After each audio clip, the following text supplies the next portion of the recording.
네, 여러분 안녕하십니까. TK 꼰대들의 화끈한 토크쇼 낄끼 빠빠 시작하겠습니다.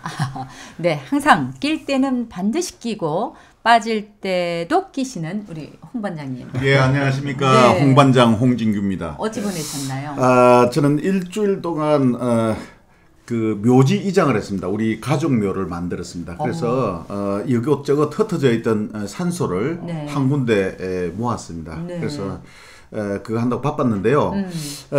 우리 가족이 모이다 보니까 싸움이 일어났어요. 네. 이 집회 때문에. 그래서 광화문 집회 때문에 싸운 게 아니고 네.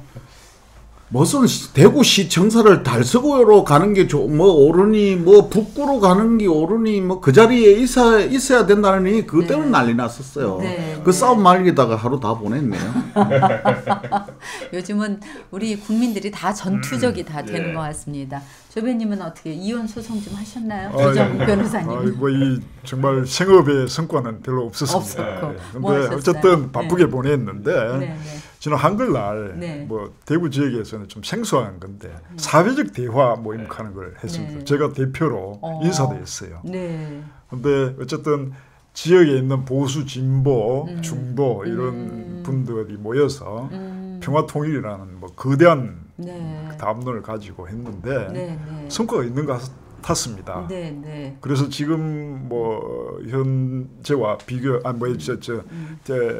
대응해서 말씀드리면은 이 진영 논리와 관련해서도 이런 틀이 필요하지 않겠느냐 뭐 이런 생각을 했습니다. 네, 지금 뭐 남과 북의 평화 통일이 문제가 아니고 옛날엔 영남과 호남이 통일이 돼야 되는데 이제는 좌와 우가 통일이 되는 게 먼저 아니 서초동과 광화문이 통일이 돼야 될 것 같습니다. 간지남께서는 저거는 저렇게 가지고는 공천 못 받아. 우파 모임에 가야지 뭐 좌우파 뭐 이런 나가고 이렇게 좌파 우파 보수까지 다 저 중도까지 다 아우르셨어요. 지금 뭐 한글날도 그렇고 그 앞에 뭐 10월 3일 날도 그렇고 이렇게 해서 지금 제 휴대폰이 불이 났습니다. 친구들끼리 단톡방 뭐 아니면 뭐 SNS 저 뭐 페이스북 이런 쪽에서 광화문 간 놈하고 서초동 간 놈하고 이렇게 치고받고 난리 났어요. 서울에 있는 고등학교 동기들 모임이 한 뭐 150 몇 명이 그 단톡방에 들어있는데 이거 보니까 참 답답하더라고요. 뭐 이렇게 다 그놈들이 요즘 다 개털들이에요. 전부 퇴직해가지고 개털들이 왜 범죄를 걱정하냐 저는 뭐 이렇게 얘기했는데 하여튼 그렇습니다. 답답했습니다. 하여튼. 네, 맞습니다. 요즘 뭐 휴일이나 주말 되면은 광화문으로 가든지 서초동으로 가든지 하여튼 뭐 답답함, 절박감을 갖고 이렇게 국민들이 흩어지고 있는데요. 그래서 대의민주주의는 실종되고 광장 정치만 있다 이렇게 말씀들을 하시는데 과연 이 광장 정치 누가 이길 것 같습니까? 승자가 누가 될까요? 저한테 물었습니까? 네. 간지나. 전체적으로 손들을 한번 보라 그러죠. 간헐적 지식이네. 저는 사실은 만세입니다.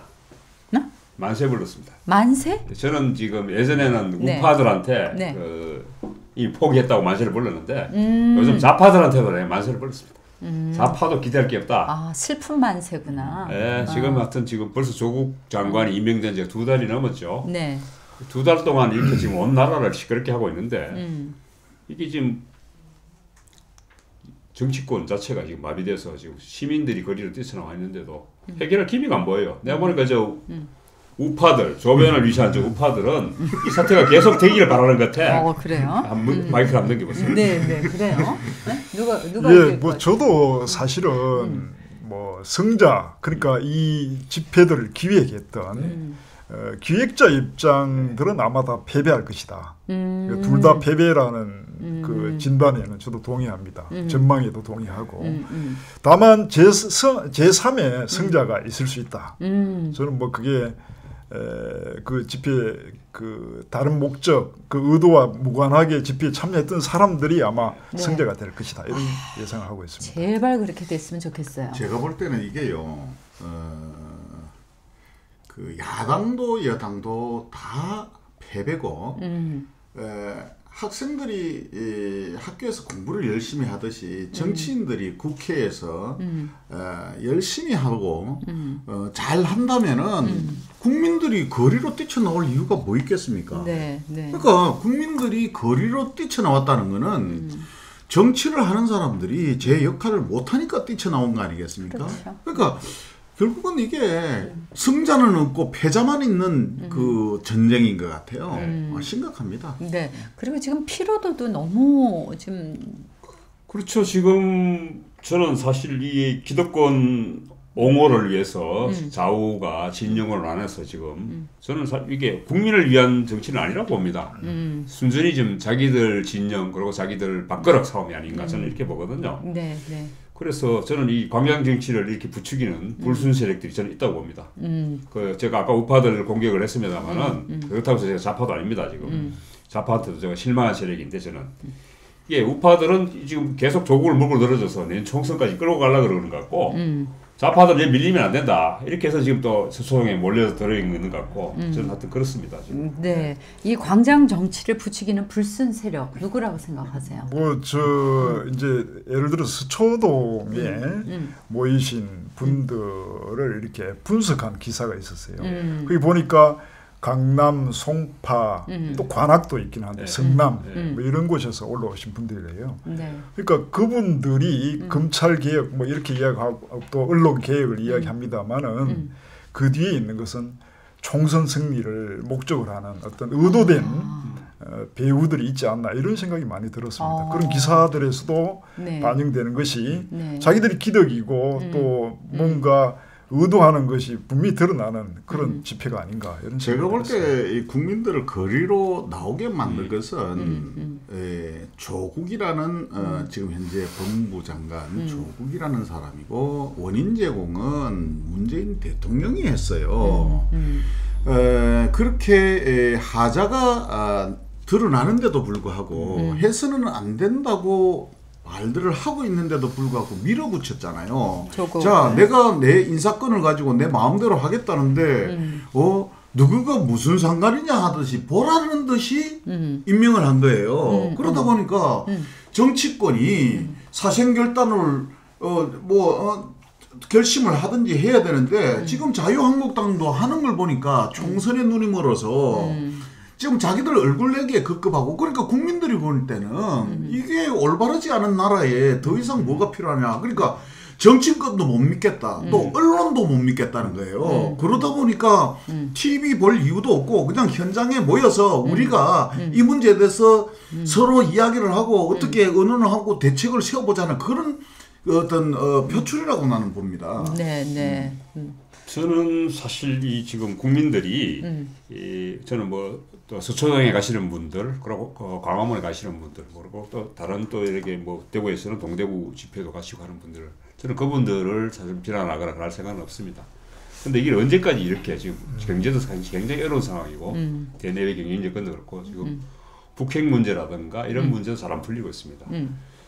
또 시민들의 사실 그런 부분이 해결되기 위해서 사실 하루 먹고 사는 많은 사람들은 이런 부분에서 자기들의 어떤 민생을 해결해 주길 바라는데 언제까지 조국을 붙들고 있을 거냐 하는 부분. 저는 사실은 최근에 지금 뭐 유시민하고 또 저기 KBS하고도 지금 공방이 벌어지고 있죠. 네. 저는 지금 좌우파를 막론하고 이 지금 소위 말하는 지성이 저는 가설적입니다만 네.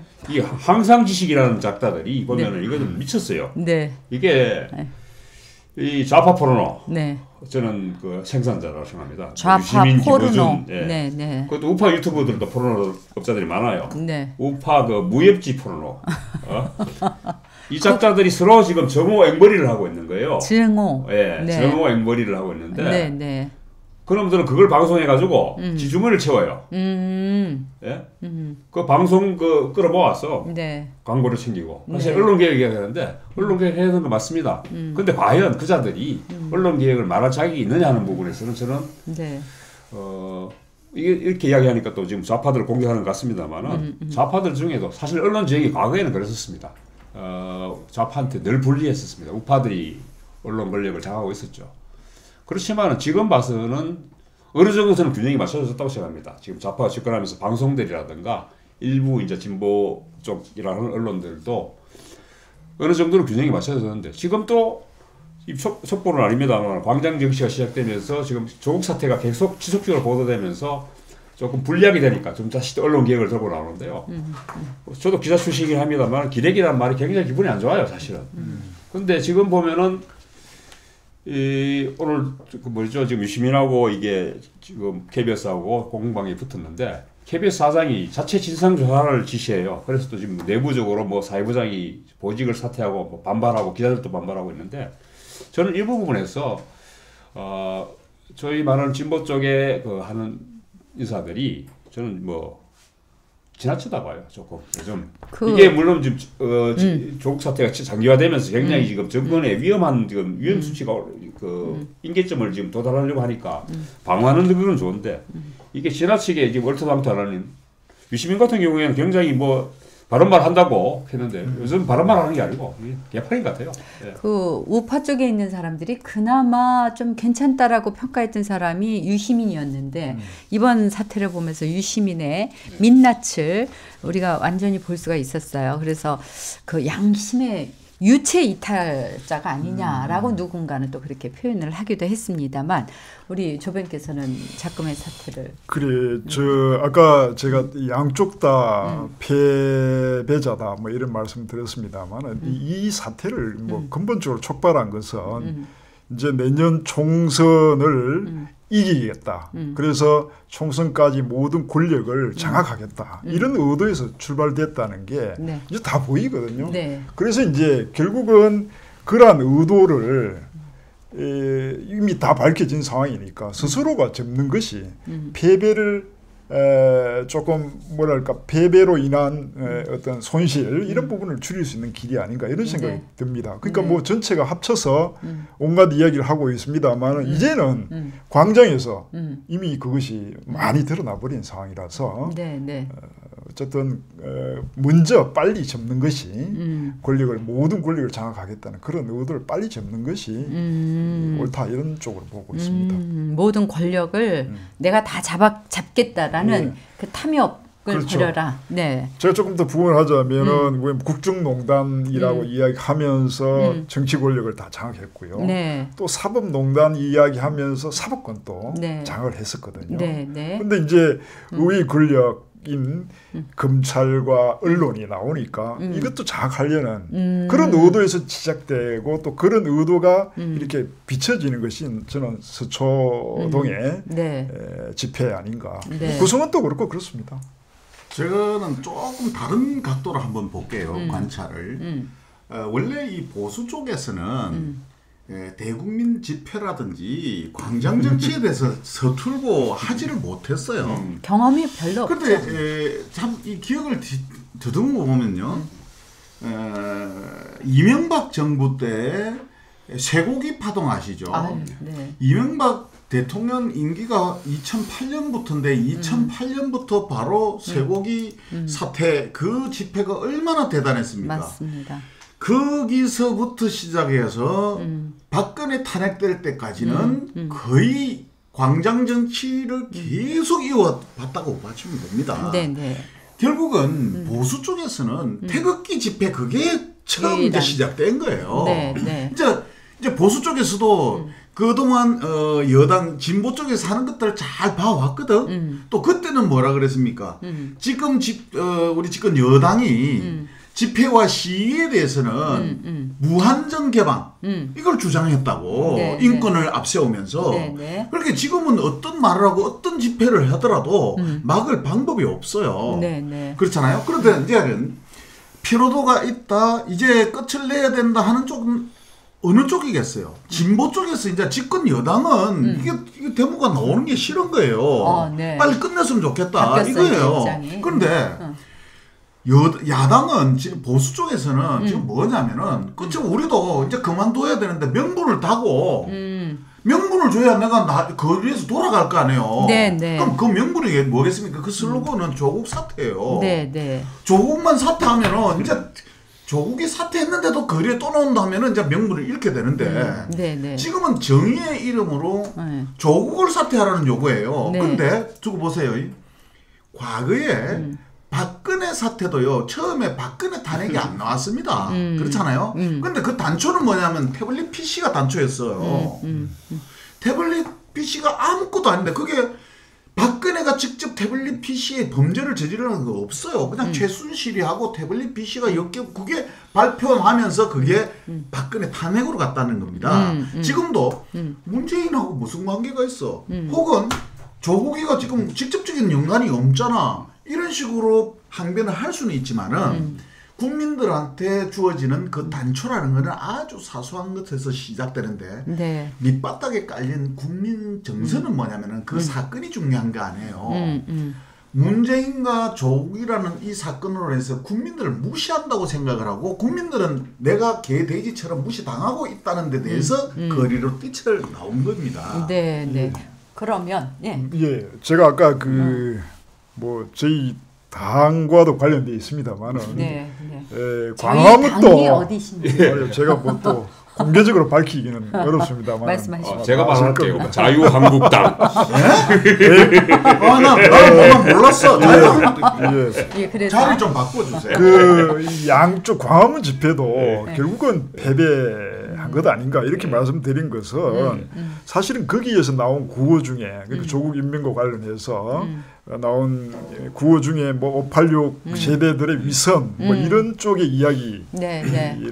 한 네. 사람도 많았지만은 네, 네. 더 이제 우리가 살펴봐야 될 것은 불평등한 사회 구조, 특히 교육과 관련된 불평등. 뭐 스카이는 뭐 전부 다 뭐 기득권층들이 다 뭔가 뭐 좀 우리가 이 흑수저들이 전혀 모르던 어떤 경로를 통해 가지고 또 대물림하고 있구나. 네. 이걸 봐버렸지 않습니까? 네, 네.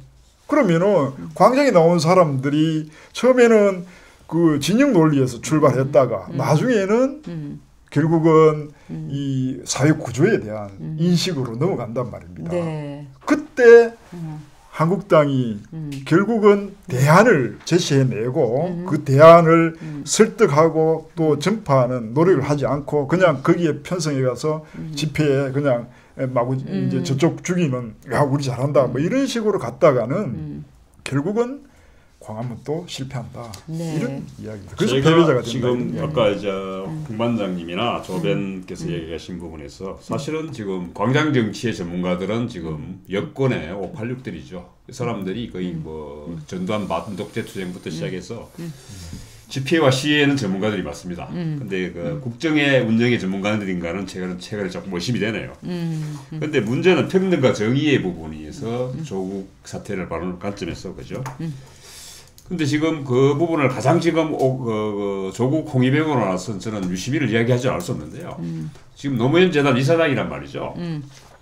그 노무현 정신이 뭡니까? 특권과 반칙을 없는 사회를 만들겠다는 캐치프레이즈를 내걸었죠. 네.